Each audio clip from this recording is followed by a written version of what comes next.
여러분, 안녕하세요. Welcome to the K-Files, where I document my journey exploring Korean culture, language, arts, and life. An amateur show made by some random dude on the internet sharing his love for Korea and Korean culture. This is your host, Mohammed Hamza. 여러분의 호스트, Mohammed Hamza입니다. Now, I'm gonna talk to you about the second movie I saw at the Korean Movie Nights event, which has a unique balance between comedy, tragedy, and mystery. The second movie we have is Smugglers! Came out in 2023. The movie is set in the 1970s in the seaside town of Kuncheon, exploring the story of a group of haenyos struggling to make a living because of a factory built in this town polluting the sea life. Haenyo, literally meaning sea women, are female divers without the usual diving equipment, but now using wetsuits, diving masks, and fins, harvesting seafood and other marine life forms, known for their determination, courage, strong will, and independent spirit.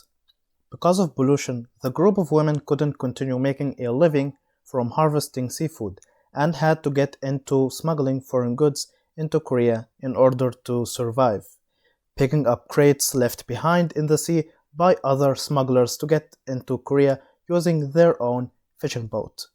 The idea came from Chunja, played by Kim Hye-soo, a determined woman who would do anything in order to survive, and managed to convince the leader of the group and her friend Jin Suk, played by Yoon Jung-ah, whose dad also owns the boat.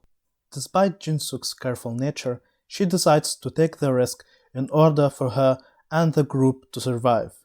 But their happiness won't last for long, as one day the customs get tipped off about their upcoming operation and they get busted in the middle of picking the crates up to the boat.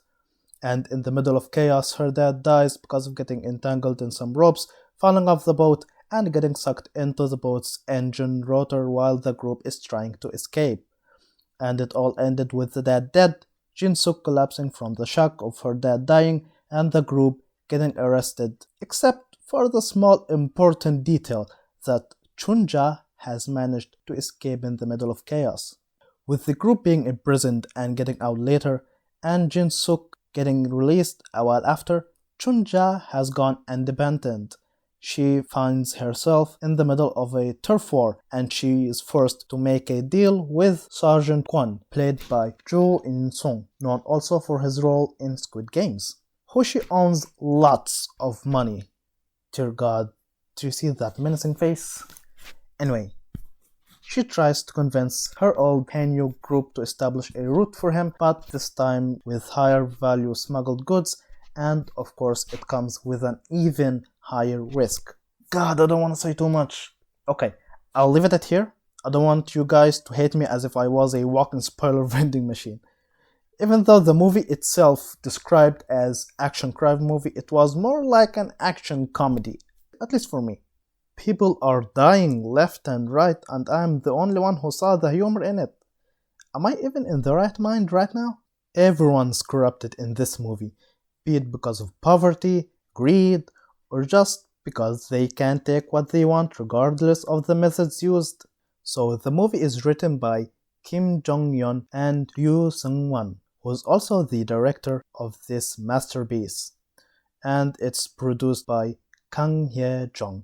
The movie has a variety of actors in this cast, which includes Kim Hye-soo as Jo Chunja, Yoon Jung-ah as Jin-suk, Chunja's best friend and the eldest sister who is the leader of Haenyos, Jo In-sung as Sergeant Kwon, the national smuggling king, Park Jong-min as Jang Dori, the youngest child, Kim Jong-soo as Lee Jang-chun, a customs officer, Go Min-si as Go Ok-bun, the youngest hidden card who runs a coffee shop, Park Kyung-hye as Dok-sun, a Haenyo, Kim Jae-hwa as Haenyo, Park Jun-myeon as Yang Geum-ne, a Haenyo, Ju Bo-bi as Lee Ok-chok, a Haenyo also. The movie was nominated to a ton of awards and won many of them, including Korean Association of Film Critics Award for 2023 for Best Supporting Actor to Kim Jong-soo, Technical Award to Lee Hoo-kyung, and a Music Award to Chang Ki-ha. Also, the movie won 3 awards in the 44th Blue Dragon Film Awards 2023 for Best Film, Best Supporting Actor to Jo In-sung, Best New Actress to Go Min-si, and Best Music to Chang Ki-ha. The movie also won 2 Grand Bill Awards for Best Director to Ryu Seung-wan and Best Cinematography to Chae Young-hwan. I think the movie puts emphasis about how far people are willing to go in order to survive, and it has achieved that by displaying multiple aspects of human relationships and interactions like friendship, treason, ambition, greed, love, responsibility, and morality. It is certainly a movie worth your time. Thank God I watched that movie after watching The Face Reader, because after watching the first movie, I really needed a refresher, man. Something to make me laugh, something to stabilize my mood.